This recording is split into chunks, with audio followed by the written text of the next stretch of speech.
Bienvenue dans ce nouvel épisode d'Audience First, le podcast qui décrypte les campagnes de communication sur les réseaux sociaux, le social listening et l'influence. Aujourd'hui, nous recevons Balthazar, producteur et consultant dans la creator economy et anciennement dans l'agence d'influence Intello. Avec lui, nous parlons de la professionnalisation du secteur de l'influence, de ses prédictions pour 2026 dont notamment le smart content et de ses techniques ultimes pour maximiser sa présence en ligne.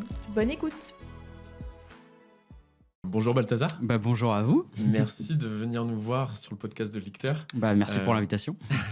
Donc, comment ça se fait d'être enfin libre? Comment ça se passe d'être à son compte, d'avoir quitté Intello et de maintenant développer son activité? Ouais, c'est tout récent. Là, ça fait 2 semaines maintenant que je me suis lancé à temps plein après 3 ans en agence d'influence, donc chez Intello, qui est une agence qui représente des créateurs qui font du smart content, donc agents et producteurs. Et je me suis dit, allez, tentons la grande aventure tout seul. C'était beaucoup de réflexions, beaucoup de nuits blanches à savoir si c'était la bonne décision. Mais je me suis dit, dans l'écosystème dans lequel on est, vu comment les choses augmentent, comment ça va vite, je veux pas louper le coche et je veux être là et être le plus présent possible avec des créateurs auxquels je crois et pour pouvoir être à plein temps et pouvoir faire vraiment ce que j'aime à 100%, quoi. Qu'est-ce qui fait que ça va vite? Ce qui fait que ça va vite, c'est qu'en fait, aujourd'hui, on est dans un monde qui va très très vite. Les raisons ont fait que aujourd'hui, on peut faire une pub buzzer en une vidéo. En fait, il y a des gens qui peuvent faire 1 million de vues, on peut être connu très rapidement. Là où en fait, à l'époque de la télé, on savait que ça prenait peut-être 10, 20, 30 ans pour monter une carrière. Là où en fait, si on a les bons rouages et qu'on fait la bonne chose au bon moment, on peut avoir plus de chances qu'avant, plus d'opportunités. Et surtout qu'il y a beaucoup plus d'argent qu'avant. Faut pas se le cacher. Moi, je crois que ça fait 15 ans maintenant que je regarde, je pense, quotidiennement YouTube. Et en fait, en 15 ans, ça s'est démultiplié par 100, le niveau de production, le nombre de gens qui regardent aussi. Le Covid a été un accélérateur en vrai assez incroyable aussi de tout le monde à la maison, qu'est-ce qu'ils font? Ils vont sur les réseaux.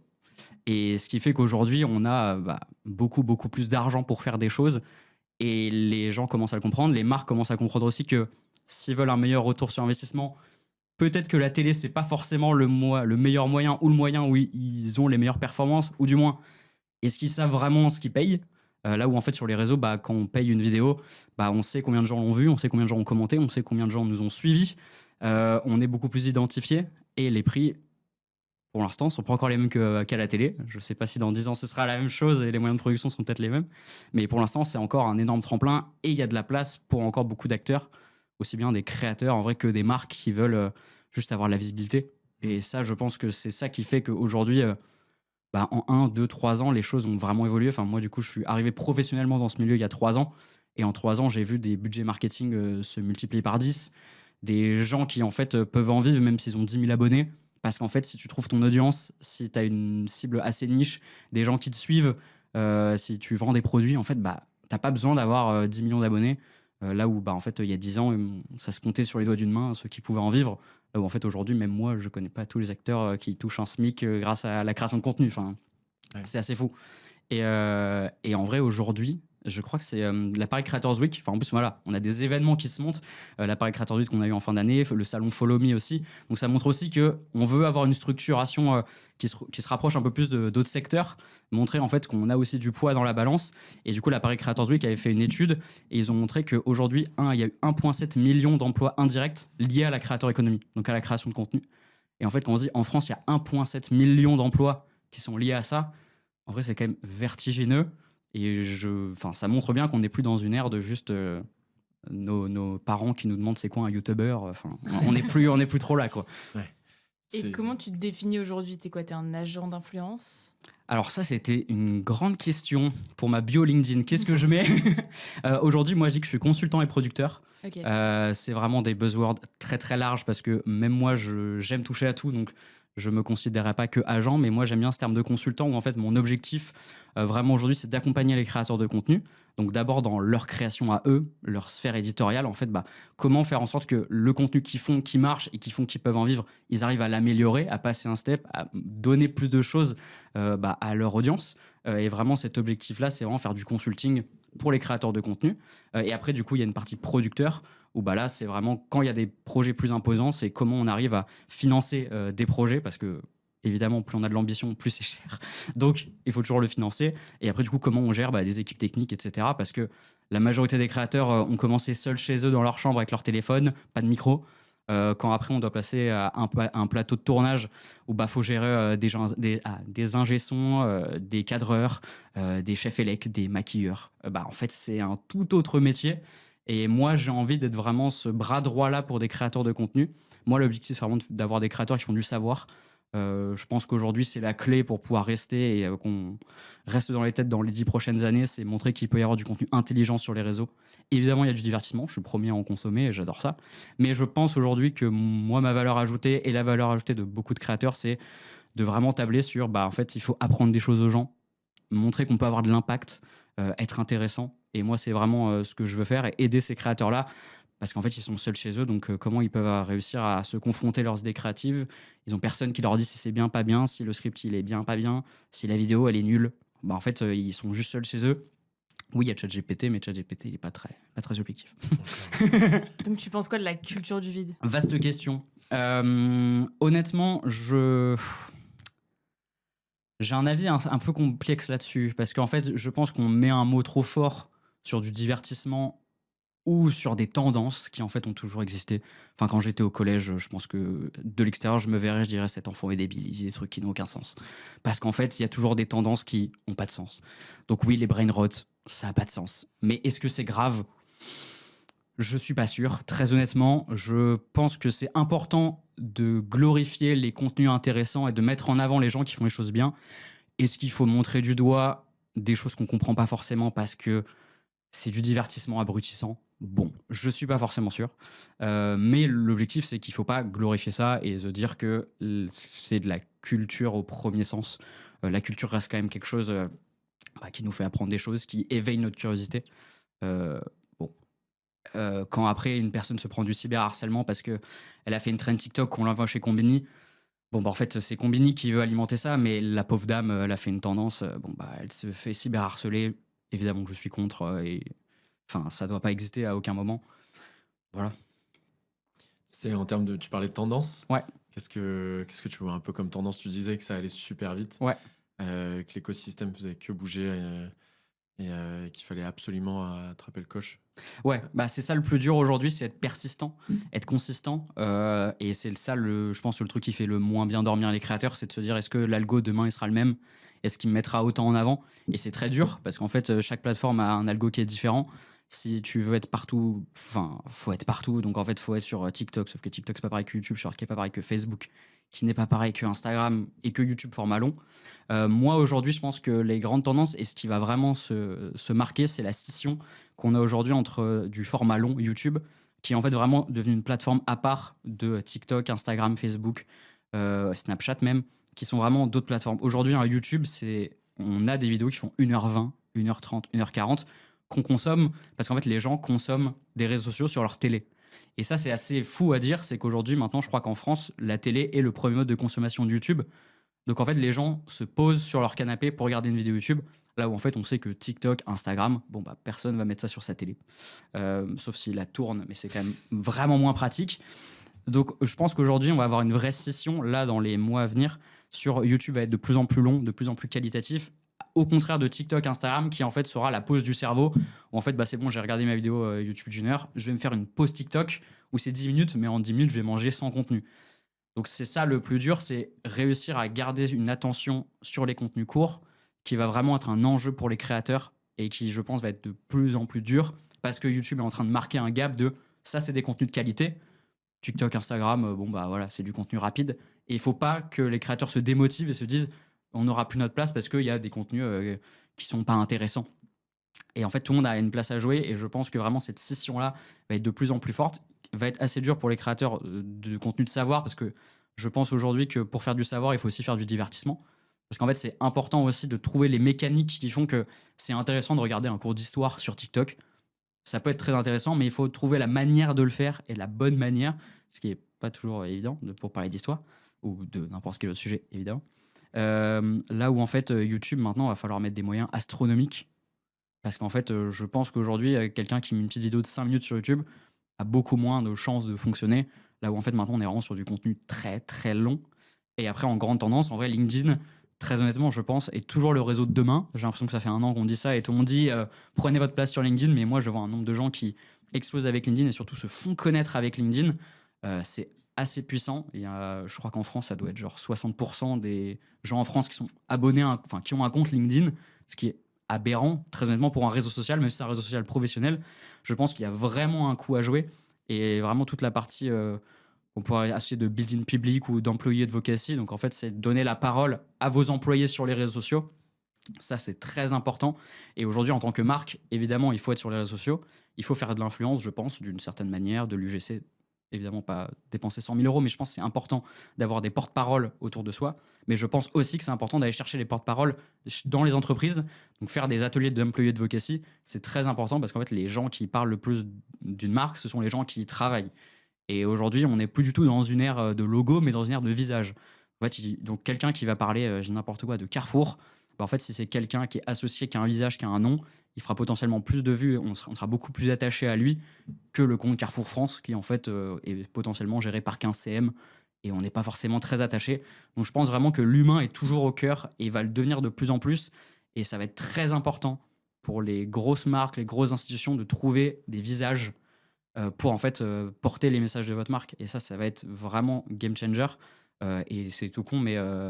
Là, on l'a vu avec Carrefour, le compte de Carrefour Laval, donc vraiment le compte TikTok de Carrefour Laval, le truc que personne ne veut suivre, où on sait pas trop, qui explose parce qu'en fait, ils font faire des danses TikTok à leurs employés. Et il y en a une qui a buzzé qui s'appelle Léonie. Et en fait, les gens, le truc a explosé. Le compte a pris peut-être 200 000 abonnés en 2 jours. Parce qu'en fait, les gens sont associés à ces personnes qui dansent du Carrefour de Laval. En fait, je les aime bien. Donc, je vais m'abonner, je vais faire des vidéos, je vais faire des trends, etc. Ça va peut-être un peu trop loin par moment, mais ça montre bien qu'il faut qu'il y ait des visages identifiés. Et on le voit bien avec des médias. Par exemple, le magazine L'Équipe, ils ont leur journaliste, je crois, qui s'appelle Paul, qui a des petites lunettes. En fait, c'est le nouveau visage de L'Équipe. Et aujourd'hui, quand il y a une vidéo sur L'Équipe, on sait que c'est lui. Et par exemple, Le Monde le fait très bien. Ils ont beaucoup aussi de journalistes vidéo. Un média qui s'appelle L'Informé, que moi j'aime beaucoup, qui pareil, ont une journaliste qui s'appelle Zoé, qui est super forte. Et elle, vraiment, son job, c'est être community manager et journaliste vidéo. Et vraiment, c'est très important, je pense, d'avoir des visages incarnés pour parler de votre marque. Et ça peut être très dur pour des entreprises, surtout dans des sphères qui ne sont pas forcément les plus sexy. Mais je pense que c'est important de trouver les porte-paroles, parce que c'est, je pense, demain comme ça que les créateurs, il faut montrer votre visage, ça c'est facile. Mais les marques, pour être présentes aussi, il faut trouver des visages, aussi bien des porte-paroles internes qu'en vrai avec de l'influence. T'as plein de problématiques qui viennent avec. Hein. Ouais. Tu vois, demain, le pôle de l'équipe, s'il s'en va de l'équipe, comment tu fais ? Super dur. Est-ce qu'il faut mettre un dirigeant ? Est-ce qu'il faut mettre... Ça paraît simple à dire comme ça, ouais. Mais c'est vrai que la transition pour les marques est hyper complexe. Elle est hyper complexe. Et en plus, voilà, faut trouver les gens qui veulent le faire. Le peu de gens qui veulent le faire, voilà, faut réussir à les fidéliser. Il faut que ce soit bien. Il faut que ce soit bien aussi, ouais. Mais t'as vraiment... pas le choix, parce que quand t'es une grande marque, tu n'as pas le choix que de faire du contenu de qualité aussi. Ah bah oui, clairement. Ah oui, parce que sinon, si tout le monde commence à faire une trend de fait TikTok aussi nul que telle marque, bon, ça va être un peu dur. Mais ouais, c'est pour ça que c'est super dur de fidéliser aussi les gens en interne et de dire comment on arrive à les rendre indispensables. Et tu vois, Le Monde, je pense, l'ont bien fait parce qu'ils ont plusieurs visages. Et en fait, ça fait qu'ils ont des visages identifiés. Des fois, t'as tes petits chouchous. Mais en fait, tu peux avoir d'autres personnes. Et en vrai, ils peuvent s'inspirer d'Hugo Décrypte. En vrai, c'est con, hein, mais il y avait Hugo qui était le seul représentant en voix et en image. Et au bout d'un moment, ils ont dit, bon, son temps n'est pas illimité. On va mettre des journalistes en interne. Et maintenant, c'est des gens de chez lui, des journalistes, qui prennent la parole, sont les nouveaux visages et les nouvelles voix de son média. Alors que son média, c'est quand même Hugo Décrypte. C'est lui, c'est toujours son visage qui est en logo. Mais par contre, dans les vidéos, c'est pas lui. Donc, il y a aussi ce truc-là de... Il faut trouver les bonnes personnes, mais surtout les fidéliser. Et en vrai, faire en sorte que ce soit bien, ça, c'est compliqué aussi. Dupliquer par région, même. Ouais, ça, c'est assez fort. Ils peuvent même plus être partout, en fait. Ah non, mais ça, ouais. Donc, et ça, c'est super fort parce que, typiquement, pour Hugo Décrypte Québec, il a pris du coup une journaliste qui est québécoise, qui a l'accent. Et en fait, c'est super parce que les gens qui sont au Québec sont vraiment identifiés. Là où, en fait, si c'était vraiment juste Hugo qui parle des actualités au Québec, bon, ça aurait fonctionné parce que, bon, je pense qu'ils ont une recette qui est très bien huilée. Mais... en fait, ça marche bien parce qu'ils ont quelqu'un de chez eux, qui est un journaliste de chez eux, qui comprend très bien et qui est sur le terrain. Et en fait, qui peut faire des vidéos. Et ils avaient fait une vidéo quand il neigeait 3 cm à Paris, il y en avait 30 à Montréal. Et c'était en mode, bon, les Français, faut pas vous exciter non plus, 3 cm, vous allez survivre, quoi. Mais ça marche super bien parce qu'ils ont quelqu'un qui représente vraiment leur région. Et ça marche trop bien. Mais bon, Hugo Décrypte est une énorme machine. En vrai, aujourd'hui, à l'air, c'est un média qui fonctionne très, très bien, qui est bien pensé par des gens qui sont très très intelligents. Donc vraiment, ça, chapeau. Sur la partie YouTube, c'est marrant que tu dises effectivement, ça va être sur des vidéos longues. Il y a pas très longtemps, on parlait justement que YouTube allait plutôt sur la stratégie de TikTok et Instagram en faisant les Ouais. fameux shorts. Mhm. Aujourd'hui, j'ai l'impression que l'algorithme est peut-être moins fort sur les shorts YouTube, mais qui profite quand même, comme tu disais, d'un contenu que même Instagram et TikTok n'ont pas. Ouais. C'est-à-dire qu'ils ont une quantité de vidéos longues qui seraient duplicables. Enfin, on pourrait couper en une infinité de shorts. Ouais. Donc ils ont quand même la matière, mais ils n'ont pas réussi à aller concurrencer TikTok et et Instagram sur cette partie de vidéos très courtes. Mhm. Tu penses qu'ils vont complètement abandonner cette partie-là? Je pense pas, parce qu'aujourd'hui, dans tous les communiqués que YouTube fait, à chaque fois, ils en parlent pour dire que Shorts est la plateforme numéro 1 de vidéo verticale.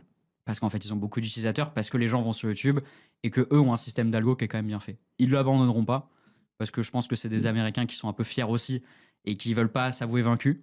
Mais aujourd'hui, Shorts c'est aussi bien pris par des contenus qui sont un peu plus qu'on pourrait qualifier de culture du vide. Je sais qu'il y a beaucoup de trucs brain rot, etc. C'est beaucoup de contenu pour les très jeunes. Et moi, je vois pas mal de gens, des fois, dans les transports, sur YouTube Shorts. Et en fait, juste qu'ils scrollent comme moi, je fais sur TikTok ou sur Insta, mais eux sont sur YouTube Shorts. Je pense juste qu'en fait, nos tranches d'âge sont peut-être un peu moins impactées sur ça. Mais je pense que les très jeunes regardent quand même beaucoup YouTube Shorts. Donc aujourd'hui, mais par contre, il y a quelque chose, tu as totalement raison. Aujourd'hui, YouTube ne propose pas d'outils de redécoupage de format long. Alors qu'en fait, je pense que ça devrait être la première fonctionnalité qu'ils devraient faire, de dire, vous avez ce format-là, voici, avec l'IA, on vous a coupé les 7 passages qui étaient le plus visionnés où les gens ont liké, parce qu'en fait, ça veut dire que si les gens ont liké ou mis un commentaire, c'est que c'est potentiellement plus intéressant. Bah en fait, voici vos 7 shorts, qu'est-ce que vous voulez en faire? Et en fait, et en un bouton, ce serait sur YouTube Shorts, ce serait de la Hyper frappe. puissant, ouais. Je suis En fait, d'accord. ce serait fou. Et je trouve ça assez dingue qu'il n'ait pas fait aujourd'hui. Je sais pas pourquoi. Je pense qu'ils veulent avoir ce truc-là de contenu original, même si en vrai, pour les créateurs de contenu, aujourd'hui, YouTube Shorts, c'est quand même beaucoup de la mise en avant, soit du format long, soit du coup des contenus qui dupliquent de TikTok et Instagram. Mais c'est vrai que ce serait vraiment super. En vrai, ça permettrait d'alimenter encore plus leur algo. Mais je pense quand même, aujourd'hui, il y a des gens qui ont 1 million d'abonnés sur YouTube Shorts. Hein. Ça existe, Oui. mais c'est beaucoup de gens qui font du gaming ou qui font des contenus où ça va parler très fort avec beaucoup de couleurs. Enfin, J'ai même l'impression que tu as une opportunité qui est dingue, bien plus importante sur Ouais. YouTube Short. On le voit même à une toute petite échelle. Nous, parfois, on publie un short et on a un nombre de vues qui est hallucinant ouais, ok. comparé au nombre de vues qu'on peut avoir sur la vidéo originale d'un format un peu plus long. Moi, c'est vraiment à ma petite échelle, mais j'ai l'impression que vu que c'est un peu moins concurrentiel, Mhm. ton contenu va être plus facilement explosé. Tu sais, c'est un peu comme le LinkedIn d'avant. Avant, il y Ouais. avait très peu de personnes qui publiaient. Donc en fait, ta publication était imprimée sur beaucoup plus d'utilisateurs. Ouais. Alors que maintenant, c'est plus concurrentiel, plus de contenu. Donc forcément, tu partages l'attention, quoi. Mais moi, c'est drôle parce que nous, on a fait beaucoup, enfin, on en parlait beaucoup avec les créateurs, etc., pour leur dire, allez sur YouTube Shorts. Nous, on n'a jamais eu des énormes statistiques sur YouTube Shorts. Peut-être parce que le contenu était dupliqué, peut-être parce qu'il venait pas d'un format plus long à la base, mais qui était un format pensé pour Instagram ou pour TikTok. Nous, on n'a jamais eu des formats qu'on fait, n'importe quoi, 5, 6, 7 millions de vues. Là où en fait, sur Instagram et TikTok, Ouais, c'est possible. pour certains créateurs, bon, c'était une fois par mois, ils savaient qu'ils allaient taper leur vidéo à 5 millions, qu'elle leur apporter les 10 000 abonnés, et puis voilà. Là où YouTube Shorts, on a eu toujours un peu de mal à craquer cet algorithme de savoir comment réussir à buzzer sur YouTube Shorts. Mais par moment, il y avait des pics. On se disait, c'est peut-être ça la formule. Ça l'était pas forcément.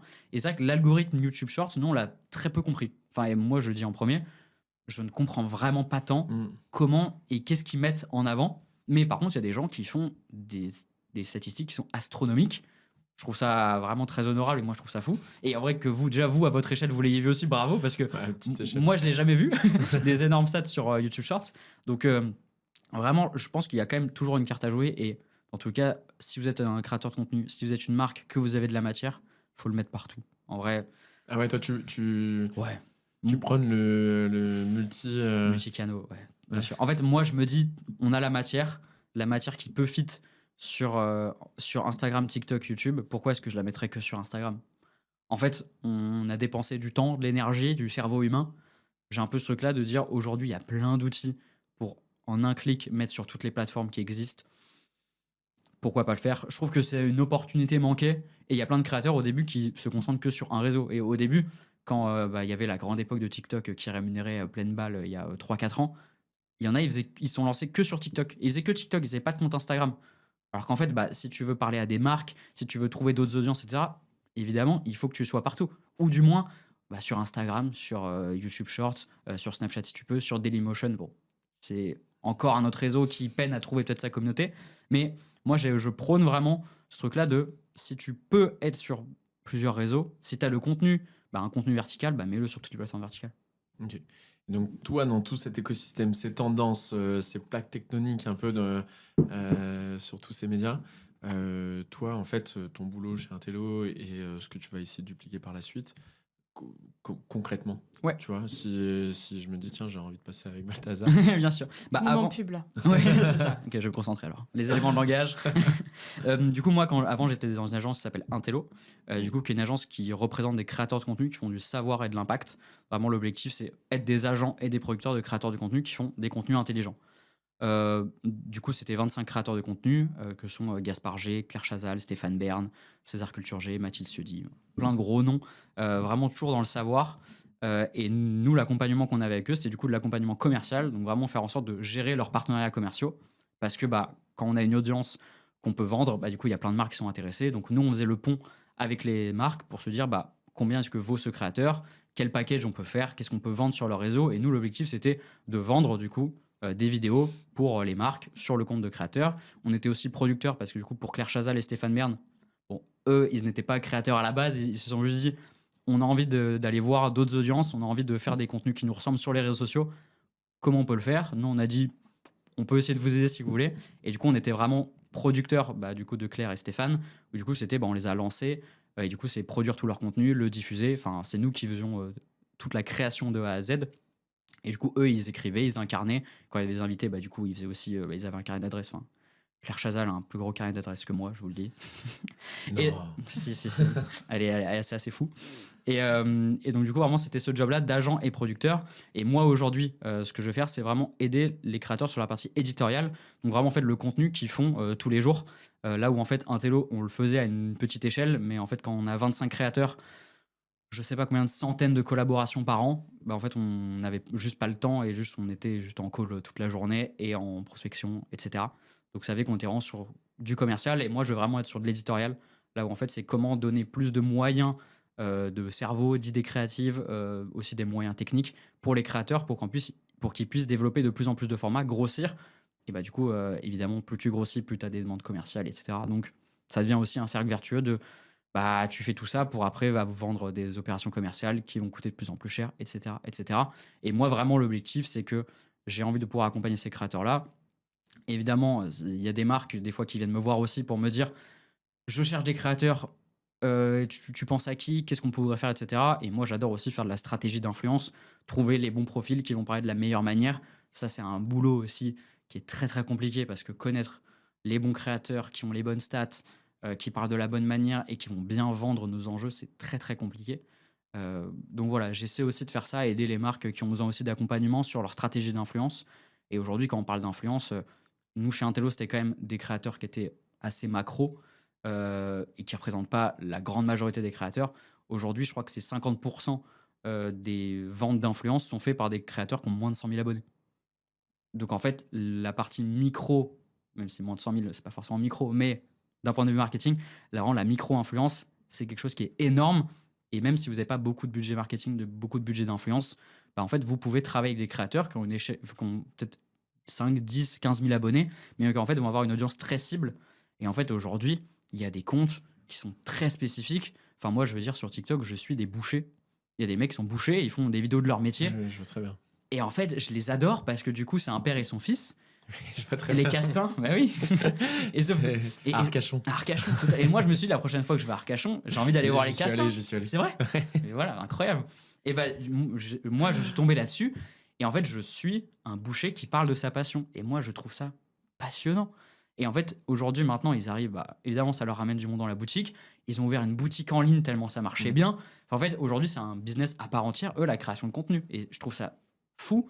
Et donc, en fait, il y a plein de gens qui juste parlent de leur métier, sont passionnés. Et en fait, dans n'importe quelle audience, dans n'importe quelle niche, dans n'importe quel secteur, je pense que vous pouvez avoir des porte-paroles qui ont 1000, 2000, 3000 abonnés, mais juste qui vont du coup avoir une audience cible. Et en fait, ça, quand tu arrives à trouver les bonnes personnes qui parlent et qui peuvent transmettre les enjeux de ta marque, t'as tout gagné. Et t'as pas besoin d'aller voir un Squeezie qui va te coûter X centaines de milliers d'euros Et en fait, évidemment, tu vas parler à 10 millions de personnes d'un coup, mais bon, est-ce que tu veux vraiment parler à 10 millions de personnes? Est-ce que tu as 10 millions de personnes qui peuvent être intéressées par ton produit? C'est un autre débat. Je vais peut-être casser l'ambiance, Vas-y. mais est-ce que parfois tu as des remords à travailler dans cette industrie? Un peu avec tout ce qu'on voit, tu vois, les dérives des réseaux sociaux, les dangers pour le cerveau et tout. Ouais. Et bah pas du tout, au contraire. En fait, parce que du coup, moi, j'ai vraiment cette ambition-là de faire du savoir. Et donc vraiment, l'objectif, nous, c'était vraiment de se dire, on va totalement à l'inverse de ça. Et on essaie de défendre la création de contenu bien faite. Et de montrer en fait que oui, vos enfants peuvent être sur les réseaux sociaux, mais ils peuvent regarder des choses bien. Et vos enfants ou n'importe qui, hein. Moi, je suis le premier à être sur TikTok tous les jours. Bah, j'essaie de regarder le plus possible des contenus où j'ai l'impression d'apprendre quelque chose et j'essaie d'apprendre des choses tous les jours. Donc moi, au contraire, je me dis que je me bats tous les jours pour faire en sorte que on apprenne des choses sur les réseaux, que ce soit vu par le plus de monde et surtout voilà que on puisse s'élever aussi avec les réseaux sociaux et qu'en fait bah c'est pas une culture de nerd, c'est pas une culture d'enfants abrutis, pas du tout. C'est aussi une culture de gens qui veulent apprendre des choses gratuitement en plus. Et du coup, moi, ça me botte tous les matins de pouvoir me réveiller, de me dire j'essaie de faire ça. Et en plus, du coup, j'ai beaucoup travaillé avec l'UMIC, qui est du coup la fédération qui du coup essaie de régir la loi influence, qui parle avec les pouvoirs publics en fait pour légiférer. Nous, enfin, l'influence a une loi en 2023, c'est tout récent. Donc il y a aussi ce truc-là de comment on arrive à faire en sorte que ce métier ne soit plus soit plus le Far West, quoi. Comment on arrive à mettre des règles, un cadre strict. Évidemment, quand il y a des collabs commerciales, il faut le noter. Il ne faut pas faire de la pub déguisée. Il ne faut pas mentir à sa communauté. On n'a pas le droit de parler de tous les produits. Ou si on en parle, il y a des règles spécifiques. Par exemple, les paris sportifs, il y a des règles spécifiques à la loi française. L'alcool, il y a la loi E20. Et en plus, sur les réseaux, il ne faut vraiment pas faire n'importe quoi.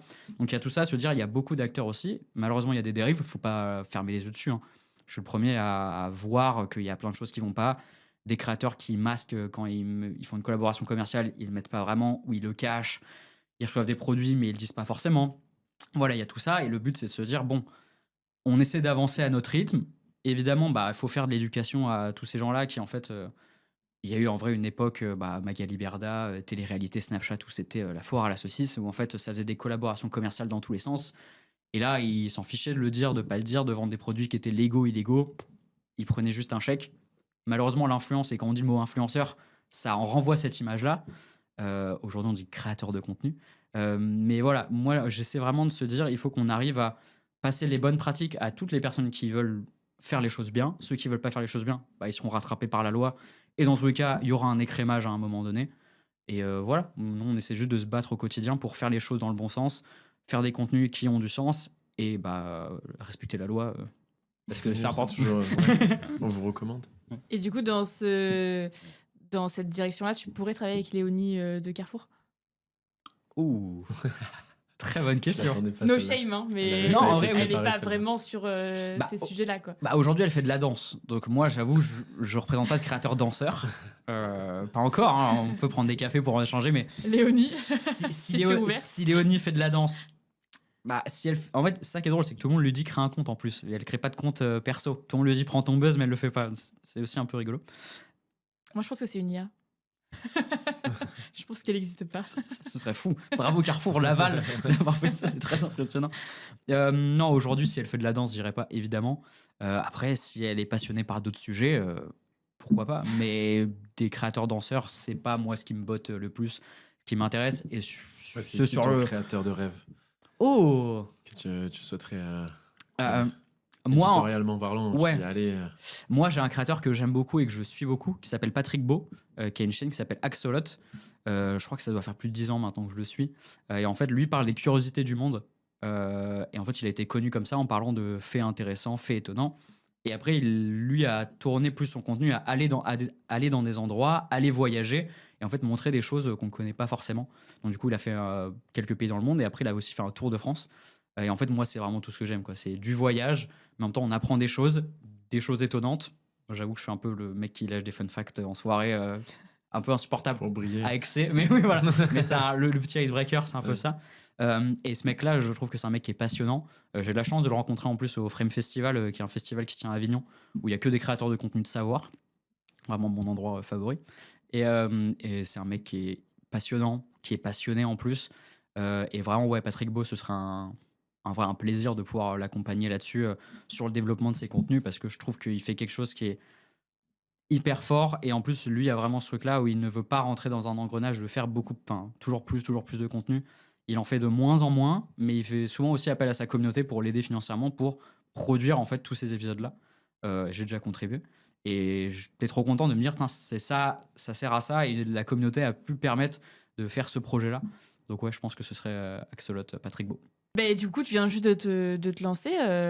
Donc, comment ça se passe là? Ça fait quoi? Ça fait un mois à peu près que c'est tu es ça. à son compte. À peu près, ouais. Qu'est-ce que ça a déclenché là Ce qui a déclenché pour l'instant, c'est beaucoup de prises de contact. J'ai fait un petit post LinkedIn juste pour dire que je partais, qui a explosé mes compteurs personnels. Ce qui fait que j'ai beaucoup de gens qui veulent me voir, savoir ce que je veux faire, etc. Donc là, c'est beaucoup de rendez-vous que je trouve en vrai toujours hyper stimulant, et j'en faisais déjà beaucoup avant. Donc ça me change pas trop. Mais c'est trop bien en vrai. Moi, c'est vraiment rencontrer des gens, voir en fait c'est quoi les projets qui peuvent arriver, et que je puisse venir sur les projets ou pas. Typiquement, là, j'ai des créateurs qui me disent on veut partir à l'autre bout du monde faire un documentaire, est-ce que tu veux le produire? Bon, bah, pourquoi pas. Trop chouette. Donc voilà, et après, d'autres, au contraire, où c'est beaucoup plus micro, pardon, et de se dire, en fait, je veux améliorer mes process pour pouvoir faire plus de vidéos, j'ai besoin d'aide sur comment est-ce que je peux travailler mieux, relire mes scripts, trouver des nouvelles idées, etc.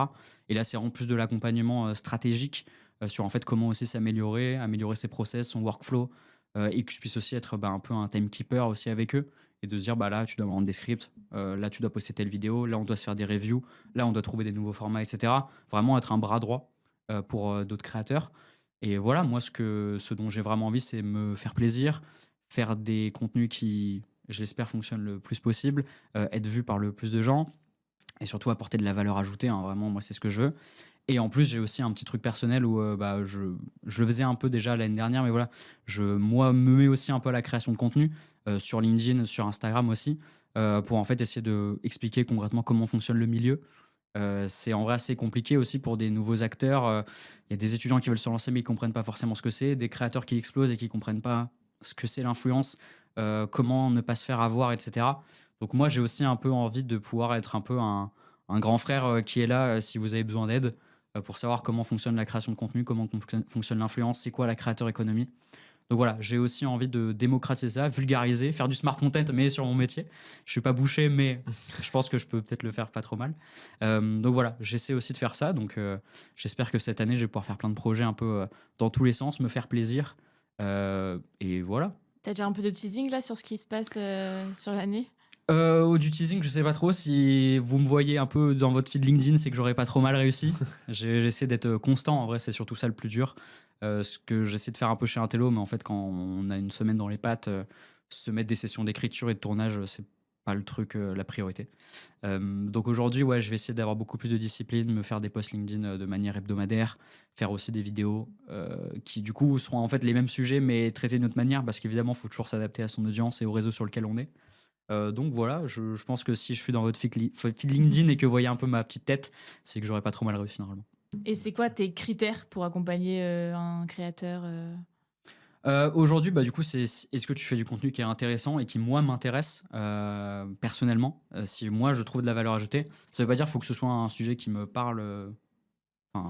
Et typiquement, il y a des créateurs qui font des vidéos autour de l'orientation. J'en ai plus forcément trop besoin, mais je trouve que c'est des contenus qui sont intéressants et qui sont pertinents pour des jeunes qui aujourd'hui ont besoin d'orientation et savent pas trop comment ça fonctionne, qui ont un peu peur.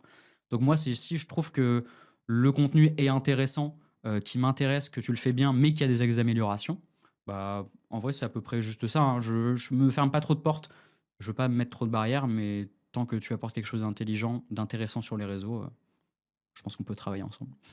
Et après, tu fonctionnes comme une agence classique, quoi. Tu prends un pourcentage de ce que... Ouais, ça dépend. Du coup, ouais, quand il y a du commercial, c'est un pourcentage sur le montant, ce qui est assez classique. Et après, du coup, si c'est de l'accompagnement sur de la production d'un projet, c'est vraiment être producteur chargé de prod, donc un tarif journalier assez classique en vrai. Et après, en fonction de l'accompagnement, c'est du tarif journalier en fonction de ce qu'il faut deviser. Et c'est quoi pour toi le format ou le sujet sur lequel il faut se positionner en 2026? Oh, bonne question. Dur comme question. Est-ce que j'ai la réponse? Je suis même pas sûr d'avoir la réponse. Honnêtement, aujourd'hui, les sujets en vrai qu'on peut dire un peu plus buzzword sont quand même finance et IA. IA s'essouffle un peu, mais dans tous les cas, ce sera toujours trop intéressant. Et devenir un expert et un porte-parole là-dedans, je pense que vous y gagnerez toujours. Et finance, honnêtement, il y a rarement eu autant de sujets financiers depuis 2025.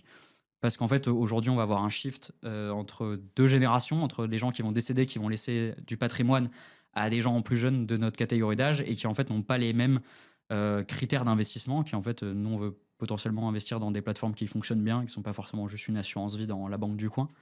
Et en fait, aujourd'hui, on le voit, je crois que j'ai vu une étude qui disait que les Français, les jeunes Français, entre 18 et 35 ans, sont ceux qui investissent le plus dans les ETF, donc en fait, qui sont des actions boursières, qui répliquent l'action boursière. Et en fait, les jeunes entre 18 et 35 ans sont ceux qui investissent le plus en Europe. Et on sent qu'il y a une vraie traction des jeunes de comment j'ai de l'argent, pas beaucoup parce que l'inflation tape un peu tout le monde, mais en fait, comment j'arrive à le mieux l'investir, comprendre comment fonctionne tout ça. Et en fait, on le voit avec une chaîne YouTube comme Finari qui a explosé parce qu'en fait, il parle de finance. Évidemment, il fait sa pub pour son outil, mais Mounir, c'est un super vulgarisateur.